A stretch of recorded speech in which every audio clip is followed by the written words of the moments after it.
Shalom.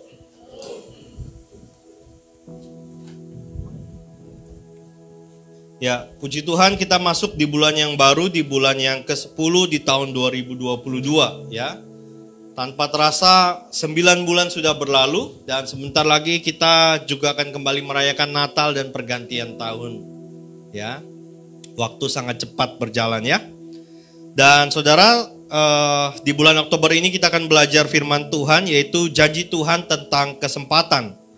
Dan pada ibadah yang pertama tadi, ada 2 kesempatan yang perlu kita perhatikan selama kita hidup, yaitu kesempatan untuk memilih antara berkat dan kutuk.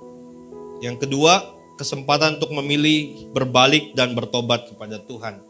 Nah, pada ibadah yang kedua, kita akan belajar sesuatu yang berbeda dari ibadah yang pertama. Kalau saudara mau mendengarkan ibadah yang pertama, silakan lihat di YouTube, ya.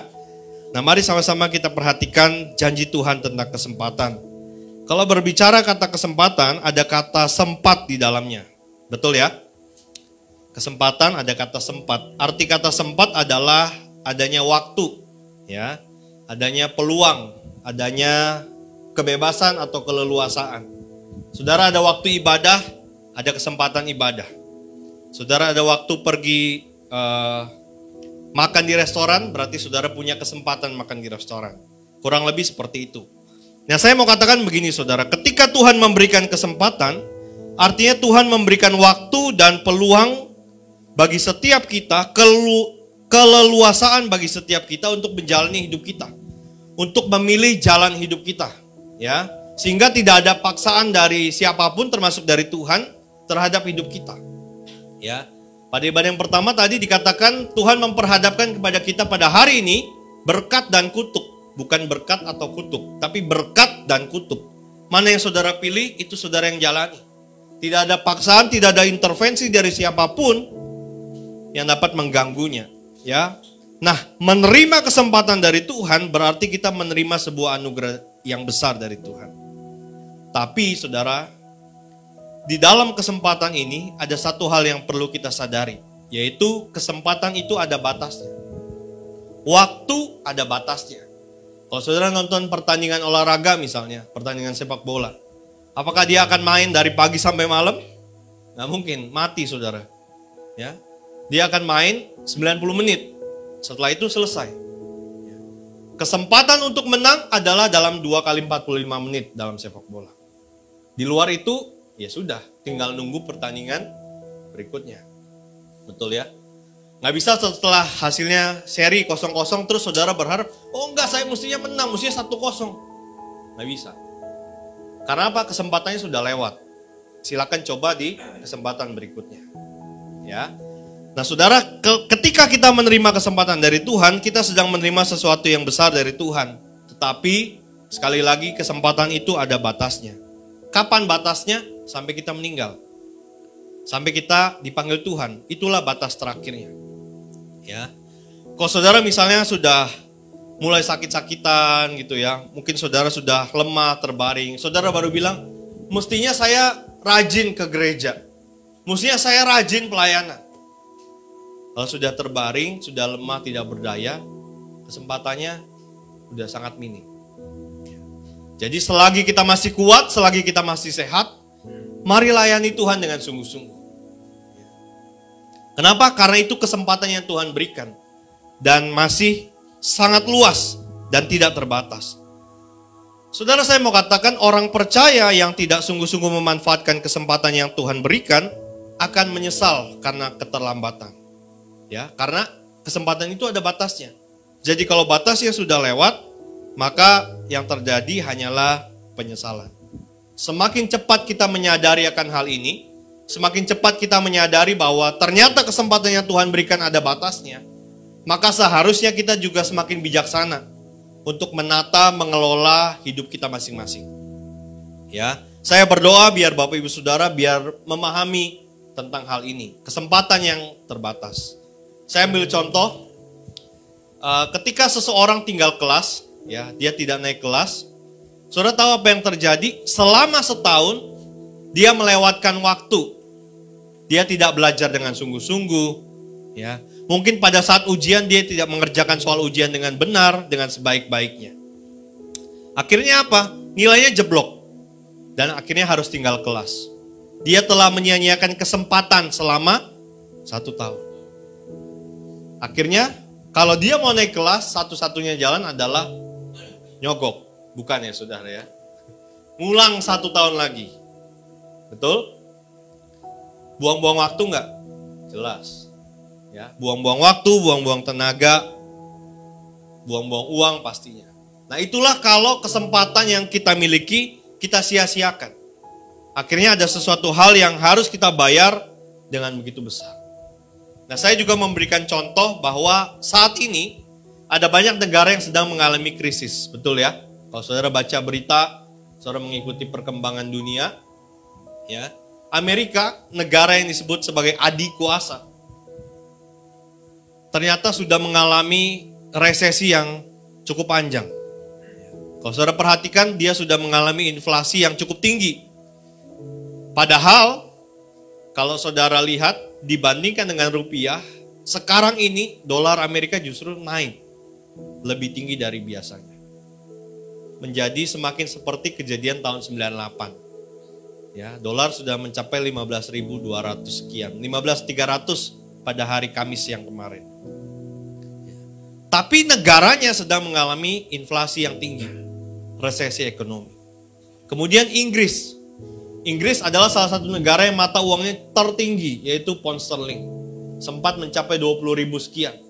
Tapi hari ini, pound sterling itu hanya sekitar 15.000. Dan negara persemakmuran Inggris, negara yang banyak jajahannya di belahan dunia, mengalami krisis pangan. Logika sederhananya kan kita tanya dong, kok bisa? Tapi itulah faktanya saudara. Negara Cina, Taiwan, sampai hari ini mereka belum buka border, belum buka imigrasi. Orang asing tidak bisa masuk. Hanya warga negaranya saja yang bisa masuk atau yang punya visa bisnis. Kenapa? Karena dampak dari pandemi COVID-19 mereka belum selesai. Kemudian siapa lagi? Jepang. Jepang negara yang begitu rapi, tertata, ternyata mata uangnya pun juga terus anjlok. Ya. Dari 120 rupiah, kalau dikonversi dengan rupiah, sekarang hanya 104, 103.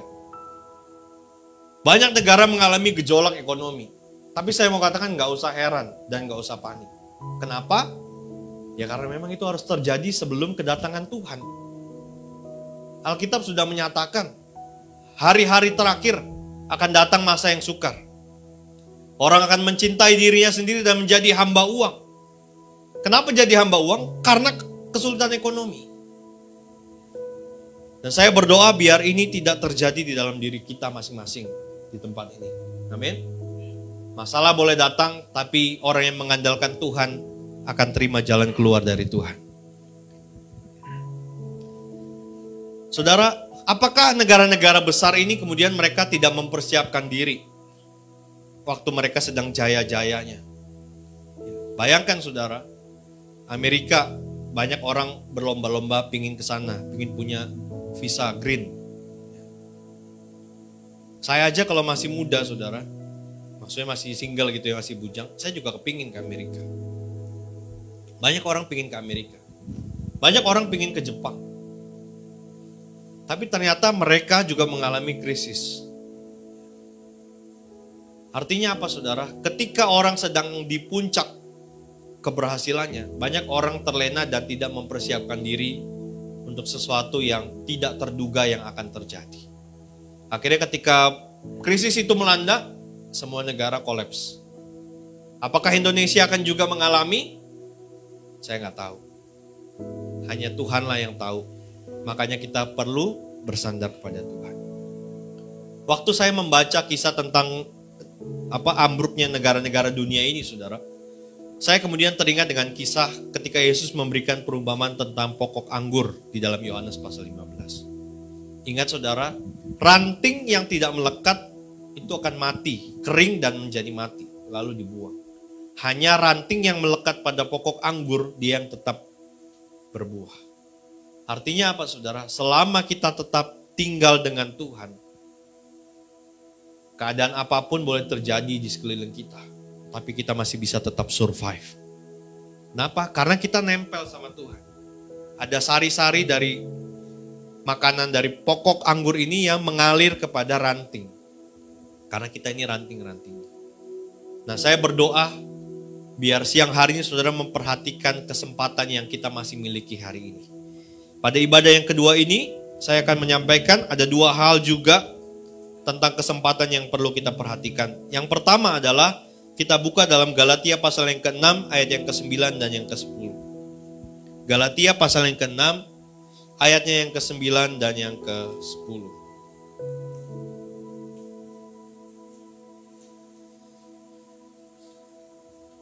Firman Tuhan berkata begini, janganlah kita jemu-jemu berbuat baik. Karena apabila sudah datang waktunya, kita akan menuai jika kita tidak menjadi lemah. Karena itu, selama masih ada kesempatan bagi kita, marilah kita berbuat baik kepada semua orang, tetapi terutama kepada kawan-kawan kita seiman.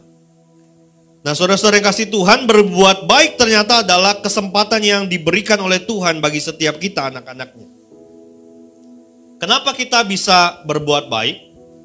Karena berbuat baik sebenarnya adalah bentuk pengucapan syukur kita kepada Tuhan. Kita sudah terima kebaikan dari Tuhan, maka kita menyalurkan kebaikan itu kepada orang lain. Nah, saudara, kenapa berbuat baik ini adalah kesempatan? Saudara perhatikan nggak? Kenapa dimulai dengan kata jangan jemu-jemu berbuat baik? Saudara, manusia memiliki kecenderungan besar untuk merasakan bosan. Betul ya? Contoh, misalnya waktu awal pandemi COVID-19, di mana semua orang harus pakai masker, ya. Kita pasti mengikuti patuh pakai masker. Tapi setelah berjalan setahun, 2 tahun masih nggak kita mengikuti? Masih sih, tapi agak menurun. Udah mulai males, udah mulai bosan. Betul ya? Itu fakta, saudara. Makanya Rasul Paulus menyampaikan pesan kepada jemaat di Galatia, jangan jemu-jemu berbuat baik. Jangan bosan-bosan berbuat baik. Jangan lelah-lelah berbuat baik. Karena berbuat baik ternyata adalah sebuah kesempatan yang Tuhan berikan bagi setiap kita anak-anak Tuhan. Apakah berbuat baik itu gampang? Gak mudah, saudara. Ternyata berbuat baik pun banyak tantangannya. Kita baik, orang lain belum tentu baik. Kita baik, orang lain salah mengerti. Kita baik, orang pikir, oh ini jangan-jangan ada maunya. Kita baik, orang pikir kita cari muka. Kita baik, ada orang yang memanfaatkan. Jadi ternyata gak gampang juga untuk berbuat baik. Ngomongnya aja gampang, berbuat baik. Tapi pada faktanya tidak mudah. Kenapa? Karena banyak tantangan untuk melakukan kebaikan. Saudara, menarik sekali ketika Rasul Paulus menyampaikan jangan jemu-jemu untuk berbuat baik. Karena ada saja alasan untuk kita tidak berbuat baik. Ada saja alasan untuk kita menunda untuk berbuat baik. Atau bahkan kita berharap tunggu keadaan saya lebih baik, baru saya akan berbuat baik. Betul ya? Seringkali kan begitu. Ayo dong tolong bantu. Nanti deh, tunggu nanti. Kenapa? Karena kita berpikir, kita berharap tunggu keadaan kita baik, baru kita berbuat baik. Firman Tuhan hari ini mengajarkan kepada kita pada bagian yang pertama, jangan pernah menunda untuk kita bisa berbuat baik. Atau berharap kita dapat berbuat baik pada kesempatan berikutnya. Selagi ada kesempatan untuk berbuat baik, lakukan sekarang juga. Berbuat baik ada banyak caranya. Ya, saya pikir saya tidak perlu menjelaskan cara berbuat baik. Paling tidak saudara memberikan senyum aja kepada orang, itu juga sudah berbuat baik. Betul ya? Saudara, gereja kita terus menebar kebaikan, ya, terutama kepada orang-orang marginal. Saudara, saya pikir, ya, melakukan kebaikan itu tidak ada ruginya. Kenapa, saudara? Kemarin saya sampaikan pada cell group dan pada doa pengerja. Saudara ingat gak? Di tahun 2022 ini, tidak pernah ada pengumuman kita akan melakukan ekstra persembahan untuk pembangunan. Betul? Kenapa? Karena waktu kita memperhatikan orang-orang marginal di sekeliling gereja kita, Tuhan pelihara kita. Gak ada yang amin. Kemarin saya sempat menghitung, ya, saya sempat menghitung dari sejak tahun lalu Juli 2021 sampai dengan September 2022. Ternyata yang kita berikan, yang kita bantu berupa makanan kepada orang-orang marginal di sekitar gereja kita, itu lebih dari 50% biaya sewa ruko ini. Hebat gak saudara? Kita gak pernah menghitung berkat yang Tuhan berikan kepada kita. Tapi waktu kita memberi, Tuhan menambahkan begitu luar biasa. Itu yang saya percaya. Makanya, sekalipun gak ada orang yang mendukung program dapur umum ini, sekalipun mungkin orang-orang setengah hati atau ogah-ogahan, saya tetap jalan.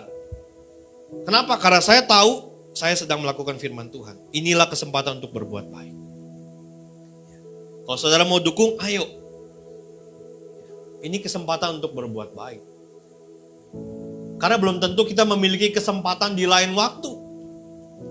Kita belum tentu tahu apa yang akan terjadi dalam waktu beberapa bulan ke depan. Yang saya percaya, apa yang kita tabur itu yang kita tuai. Amin. Apa yang kita tabur itu yang kita tuai. Dan jangan pernah berharap saudara tidak pernah nabur, saudara mau nuai. Berarti saudara sama dengan pencuri. Taburan siapa yang saudara ambil? Orang yang gak pernah memberi, jangan mengharapkan berkat yang berlimpah dari Tuhan. Itu udah jelas. Kenapa? Karena orang yang menabur, dia pasti akan menuai. Dengan catatan, jika tidak menjadi lemah. Banyak orang mengajarkan, beri, nanti kamu diberi. Tapi gak pernah diajarkan, jika kita tidak menjadi lemah. Kenapa kita bisa menjadi lemah? Ya karena kita tidak memakai kesempatan yang Tuhan berikan ini. Kita terlalu sibuk dengan kegiatan kita sampai kita lupa bahwa ada bagian-bagian yang harus kita lakukan sebagai orang percaya. Saya pikir Bapak Ibu Saudara tidak perlu diajarkan bagaimana seharusnya menjadi orang Kristen, betul? Saudara pasti sudah kenal lama, mungkin saudara udah ikut sekolah minggu, ya, ikut remaja, ikut pemuda, saudara ikut ibadah hari Minggu mungkin sudah berapa kali, bertahun-tahun. Saudara pasti tahulah gimana harus menjadi orang Kristen, betul? Harus berdoa, itu gak usah diajarin. Harus beribadah, gak usah diajarin. Harus baca firman Tuhan. Harus apa lagi? Berpuasa dan lain sebagainya. Tapi apakah semua orang melakukannya? Jawabannya tidak. Itulah kenapa diperhadapkan kepada kita berkat dan kutuk. Sekalipun kita tahu, tapi kita memilih untuk tidak melakukannya. Itulah fakta. Makanya banyak yang dipanggil, sedikit yang dipilih. Karena sekalipun kita tahu, tapi kita tidak melakukannya. Sampai sini mengerti Bapak Ibu?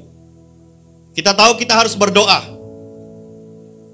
Apakah kita semua berdoa hari ini? Iya Pak, kalau di gereja. Kalau di rumah berdoa enggak? Kalau sempat.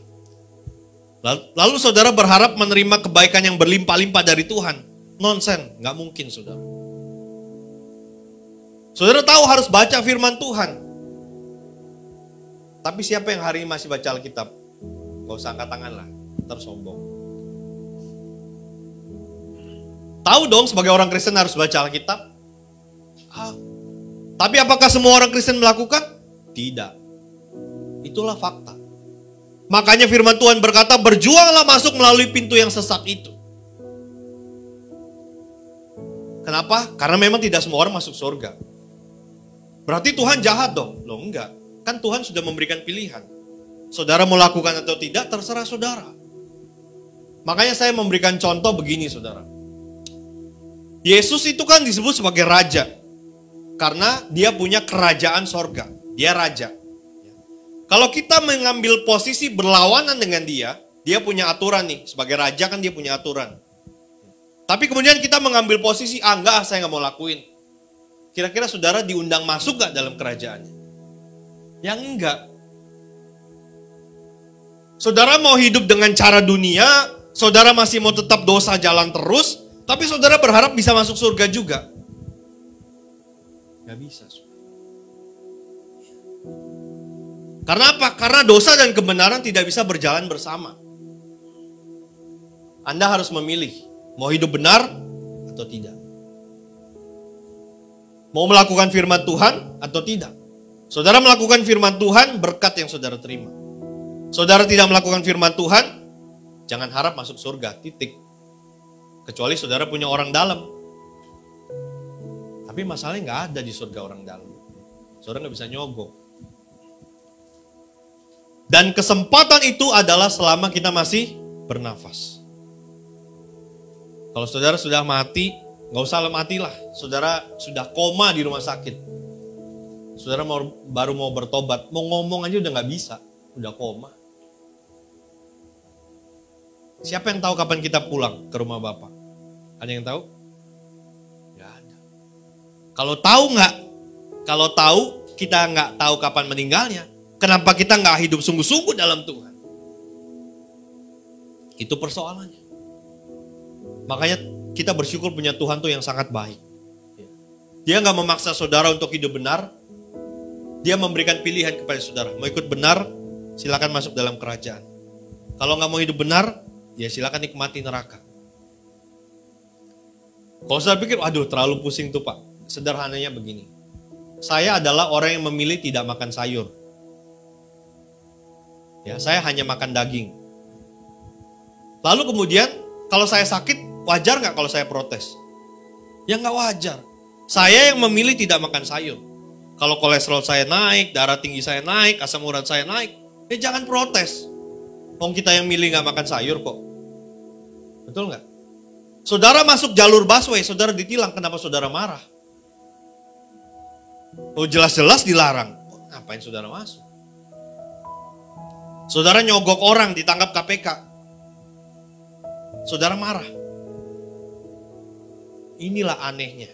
Udah salah, masih lebih galakan yang salah. Tapi saudara, dalam kehidupan kekristenan, kehidupan kerohanian kita, gak bisa. Saudara bisa marah, saudara bisa berontak, tapi saudara tahu jalan yang saudara pilih. Bukan masuk dalam kerajaan sorga. Bagaimana mungkin saudara bisa masuk dalam kerajaan sorga, tapi saudara memilih posisi berlawanan dengan Tuhan? Tadi pagi saya memberikan contoh, misalnya saya mau bertamu ke rumah Pak Farel. Pak Farel pasang tulisan di depan pintu. Lepas copot alas kaki. Kalau saya datang pakai sepatu, diterima nggak sama Pak Farel?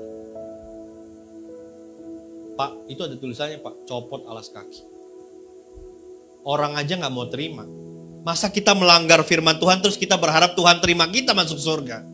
Anda belajar dari mana itu? Kalau Anda bilang kasih karunia, itu kasih karunia yang mana? Kasih karunia adalah kesempatan untuk bertobat dan hidup benar di dalam Tuhan. Jelas, clear.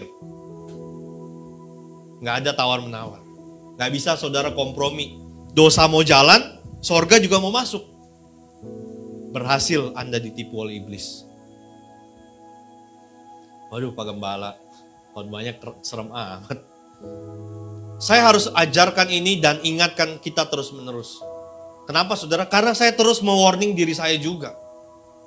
Jangan sampai saya sebagai gembala, sebagai hamba Tuhan, saya mengambil posisi berlawanan dengan kehendak Tuhan. Mau masuk mana saya? Sampai hari ini pun tadi pagi saya masih berdoa. Tuhan, saya merasa saya sudah cukup baik sebagai orang Kristen. Saya merasa sudah memberikan yang terbaik sebagai hamba Tuhan. Tapi apakah itu juga sama menurut penilaian Tuhan? Saya selalu berpikir begitu, saudara. Kenapa? Karena saya merasa baik menurut penilaian saya sendiri. Belum tentu menurut Tuhan. Dan dia adalah hakim yang adil. Gak mungkin dia salah menilai kita.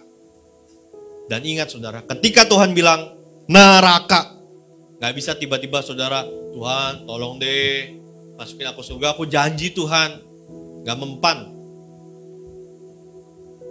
Ketika Tuhan sudah memutuskan masuk neraka, baru kita menyesal selama-lamanya. Apa yang kita tabur, itu yang kita tuai. Kalau saudara menabur kebenaran, saudara akan menuai kebenaran. Kalau saudara menabur dalam dosa, nikmatilah api neraka itu. Kenapa saudara? Saya harus sampaikan ini. Kalau saudara perhatikan pewahyuan daripada Tuhan kepada Yohanes di Pulau Patmos, sebagian besar tanda-tanda kedatangan Tuhan itu sudah digenapi. Mungkin saudara nggak tahu atau mungkin saudara nggak baca, tapi ini saya kasih tahu. Saya bukan sedang menakut-nakuti saudara, tidak. Saya sebagai hamba Tuhan terus mengingatkan, sekaligus saya mengingatkan diri saya. Waktunya sangat singkat. Kalau saudara mau main-main, iya silahkan. Saya juga gak akan maksa. Karena itu adalah keputusan kita sendiri. Selagi masih ada kesempatan. Makanya kalau hari ini masih ada kesempatan untuk berbuat baik, lakukanlah kebaikan.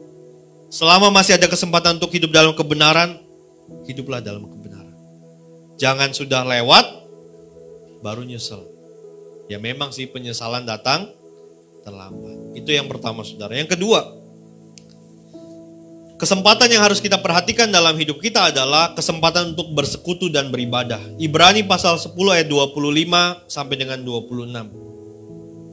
Tadi yang pertama, kesempatan yang harus kita perhatikan dalam hidup kita adalah kesempatan berbuat baik. Yang kedua adalah kesempatan untuk bersekutu dan beribadah. Ibrani pasal 10 ayat 25 sampai 26. Janganlah kita menjauhkan diri dari pertemuan-pertemuan ibadah kita seperti dibiasakan oleh beberapa orang. Tetapi marilah kita saling menasehati dan semakin giat melakukannya menjelang hari Tuhan yang mendekat. Sebab, perhatikan baik-baik, jika kita sengaja berbuat dosa sesudah memperoleh pengetahuan tentang kebenaran, maka tidak ada lagi korban untuk menghapus dosa itu. Saudara, kalimat ini bagus sekali. Ya. Banyak penafsir Alkitab menyatakan bahwa tulisan Ibrani pasal 10 ini ditulis oleh Rasul Paulus karena gaya bahasanya. Ya. Tapi belum tentu semua surat Ibrani ditulis oleh Paulus, hanya beberapa saja. Dikatakan dengan jelas, jangan kita menjauhkan diri dari pertemuan-pertemuan ibadah seperti dibiasakan. Ternyata menjauhkan diri dari ibadah tuh dibiasakan. Kenapa? Udah enak ibadahnya online. Dari tempat tidur tinggal buka HP, ibadah. Saya mau katakan itu belum tentu ibadah. Bisa jadi nonton. Bukan ikut ibadah, tapi nonton ibadah. Beda ya. Ibadah dan nonton ibadah itu beda.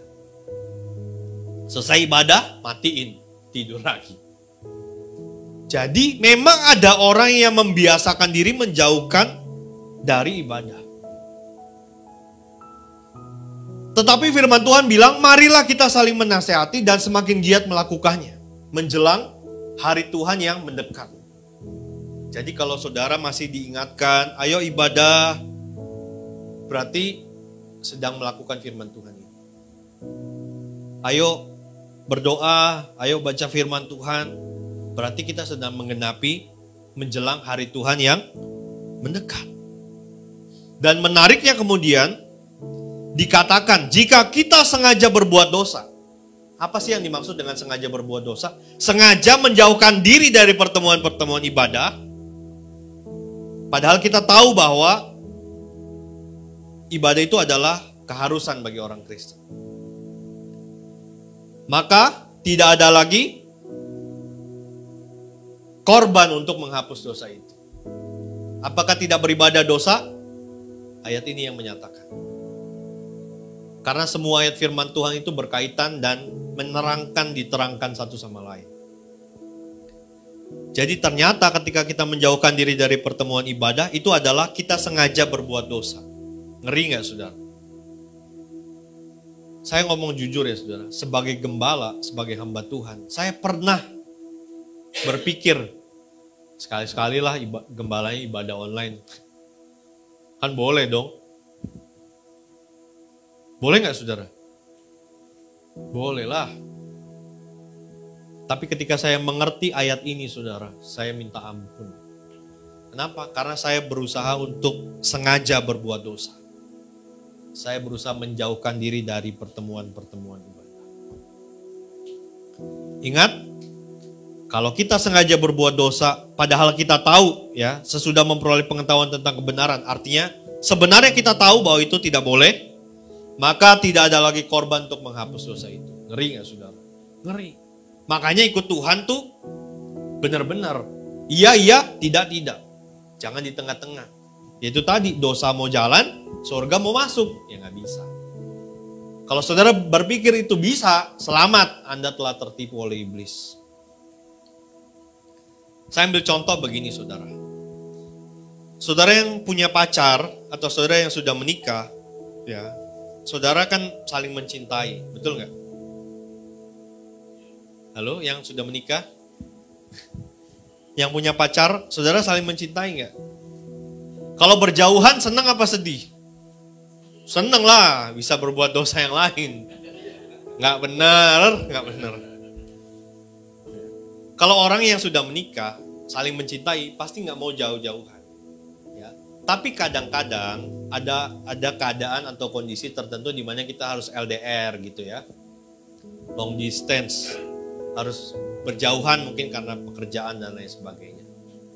Tapi waktu setelah beberapa lama nggak ketemu, begitu ketemu lagi, pasti kan kangen. Betul nggak? Pasti pengen ngobrol, meluk, cerita dan lain sebagainya. Ada yang udah nggak begitu lagi?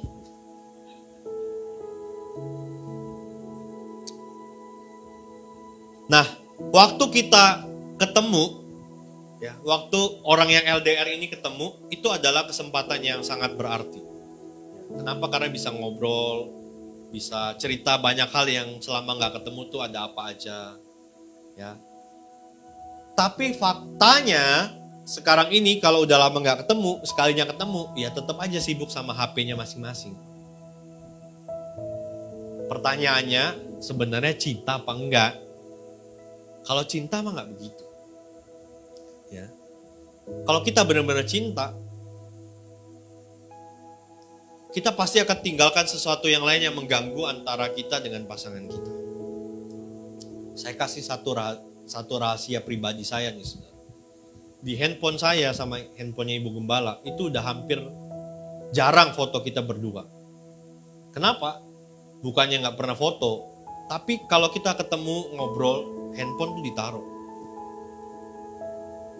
Di rumah, handphone tuh ada tempatnya, saudara. Jadi kalau di kamar itu, pasti waktunya kita berdua ngobrol, cerita, saling mendoakan, dan lain sebagainya. Nggak ada tuh di kamar, di tempat tidur, saya main HP, istri saya main HP.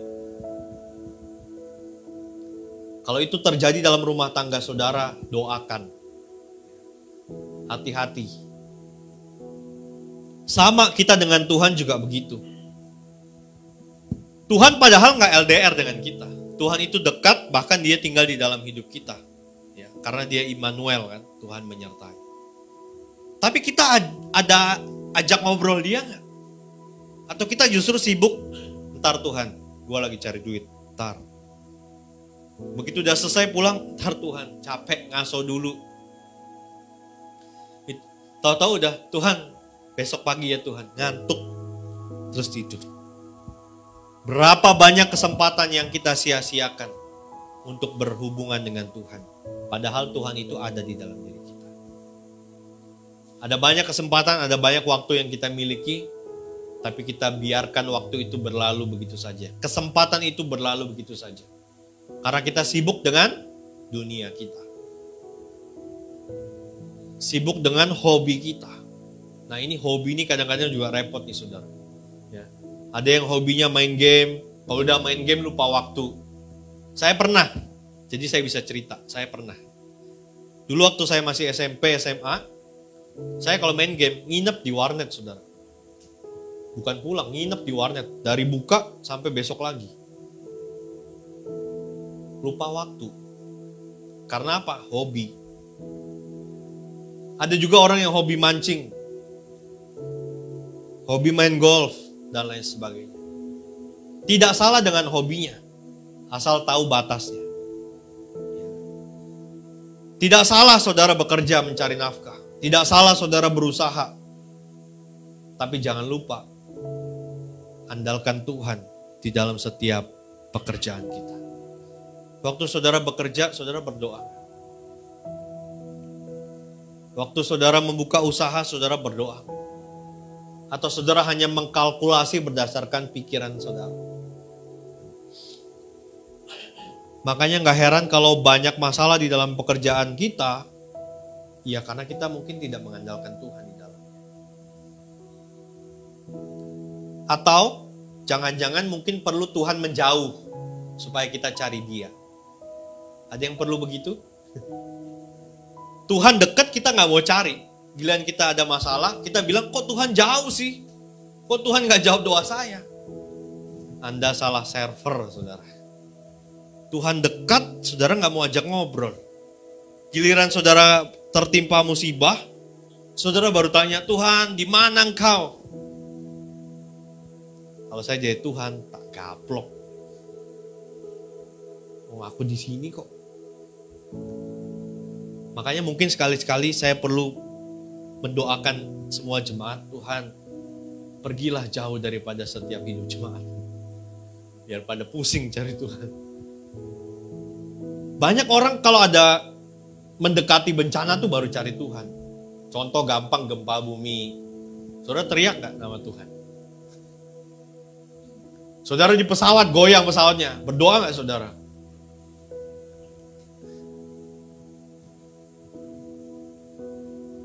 Itu loh. Apa perlu Tuhan menjauh baru kita cari Dia? Wong deket aja kita gak cari. Padahal kesempatan itu ada di dalam hidup kita. Ya. Kalau saudara perhatikan negara-negara lain, gak usah negara lain lah, bahkan di beberapa belahan wilayah Indonesia, masih ada banyak wilayah yang tidak punya kesempatan untuk bisa bebas beribadah. Betul ya? Mau bikin izin ibadah aja gak bisa, mau bangun gereja gak bisa. Tapi kalau hari ini saudara punya kesempatan ibadah, bersyukurlah. Dan pakailah waktu ibadah itu dengan sebaik-baiknya. Kenapa? Ya karena kita masih bisa beribadah. Apa saudara mau nunggu? Saudara pernah nonton film G30 SPKI nggak? Pernah lah ya. Kalau nggak pernah nanti kita nonton bareng di sini. Ya. Saudara bayangkan kalau itu terjadi kepada gereja. Tentara semua datang seret. Dia udah siap begini. Siapa yang mau ibadah? Ada gak yang datang ke gereja? Gak ada. Semua ngumpet. Tapi hari ini kalau kita masih punya kesempatan bisa beribadah di gereja, bersyukurlah. Apa? Bersyukurlah. Kenapa saudara? Karena selalu ada alasan untuk tidak ibadah. Serius. Saya ulangi ya, selalu ada alasan untuk tidak ibadah. Pak, saya kerja. Kemarin saya melayani beberapa pasangan. Ya, saya tanya, sekarang gereja di mana? Kita udah nggak ke gereja Pak. Oh gitu. Kenapa? Iya nggak sempet soalnya minggu buka toko. Oh gitu. 2 jam aja nggak sempet. Iya Pak nggak sempet. Ya sudahlah, nggak bisa ngomong saya. Saya juga gak mau maksa orang kan. Kalau orang gak mau ibadah ya jangan dipaksa. Tuhan aja gak pernah maksa kok. Saya juga gak maksa.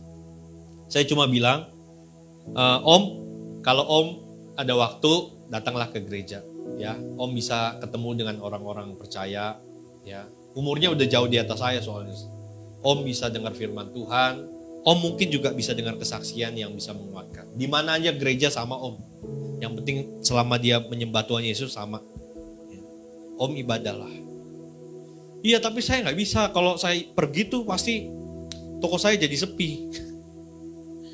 Bingung saya. Firman Tuhan bilang berkat Tuhanlah yang menjadikan kaya. Susah payah tidak akan menambahi. Rasanya mulut saya tuh gatel pengen nanya. Emang kalau Om ke gereja 2 jam aja. Hilang berapa sih omsetnya Om? Nanti kesehatan Om diambil baru tuh. Aduh Tuhan pengen ibadah. Kalau udah terbaring di rumah sakit ngomong gitu mah udah telat. Selagi masih kuat, sehat, ibadah. Apalagi sekarang mau masuk musim hujan nih. Pak Gembala, sorry ya, nggak bisa ibadah, hujan. Kering, panas, protes. Hujan, protes. Nah, terus karepe opo. Salju, boleh juga. Nanti om dingin. Itulah manusia ya, selalu pintar cari alasan. Tapi orang yang berkenan kepada Tuhan adalah orang yang bisa mengalahkan semua alasan-alasan itu. Dan bisa tetap datang kepada Tuhan. Makanya saya selalu menghargai orang-orang yang datang ke gereja. Kenapa? Saudara mesti bangun lebih pagi. Mesti mandi siap-siap. Ya, mesti keluar bensin. Puji Tuhan di sini nggak bayar parkir. Kalau di tempat komplek, saudara mesti bayar parkir dan lain sebagainya. Mungkin saudara juga nahan lapar. Kok Pak Gembala khotbahnya lama banget? Itu kan pengorbanan, betul nggak saudara? Kenapa? Ya karena memang itu esensi daripada ibadah. Dengar baik-baik ya, dengar baik-baik. Beribadah adalah mempersembahkan kepada Tuhan. Bukan mengharapkan sesuatu dari Tuhan. Saya ulangi ya. Beribadah adalah mempersembahkan kepada Tuhan. Bukan mengharapkan sesuatu dari Tuhan. Banyak orang keliru di sini. Orang datang ke gereja berharap Tuhan memberi sesuatu. Salah. Waktu saudara datang ke gereja, saudara mempersembahkan kepada Tuhan. Kalau saudara datang ke gereja ngedumel, aduh, yang khotbah Pak Gembala lagi nih. Aduh, hujan lagi. Aduh. Makanya saya diberkati dengan khotbahnya Ibu Esther kemarin. Ya. Dia berkhotbah soal Kain, Habel dan persembahannya. Bagus banget. Ya. Yang diterima itu orangnya dulu. Habel diterima. Kain ditolak. Baru persembahannya mengikuti. Karena Kain ditolak, maka persembahannya juga ditolak. Habel diterima, maka persembahannya diterima. Waktu kita datang ke gereja, kita sedang memberikan persembahan kepada Tuhan. Itu tadi pengorbanan waktu, tenaga, uang, dan lain sebagainya. Pertanyaannya waktu saudara datang ke gereja mempersembahkan kepada Tuhan, diterima saudaranya atau tidak? Itu penting, saudara. Makanya selagi kita masih punya kesempatan, ambillah kesempatan untuk saudara berdoa, bersekutu, dan beribadah kepada Tuhan. Karena dengan itulah salah satu cara kita memberikan persembahan kepada Tuhan. Di luar itu kita selalu terima dari Tuhan. Tapi dalam ibadah kita mempersembahkan kepada Tuhan. Jelas ya? Dalam ibadah kita mempersembahkan kepada Tuhan. Di luar ibadah kita selalu terima dari Tuhan. Itu beda. Makanya kalau saudara datang ibadah, jangan berharap sesuatu. Tapi berilah sesuatu kepada Tuhan. Jadi kalau hari ini kita masih ada kesempatan untuk bisa bersekutu, masih ada kesempatan untuk beribadah, rindukanlah selalu hal ini, saudara. Karena akan ada masanya kita tidak lagi bisa beribadah. Tapi selagi masih ada kesempatan, bersekutulah, beribadahlah dengan sepenuh hati. Tuhan Yesus memberkati kita semua. Amin.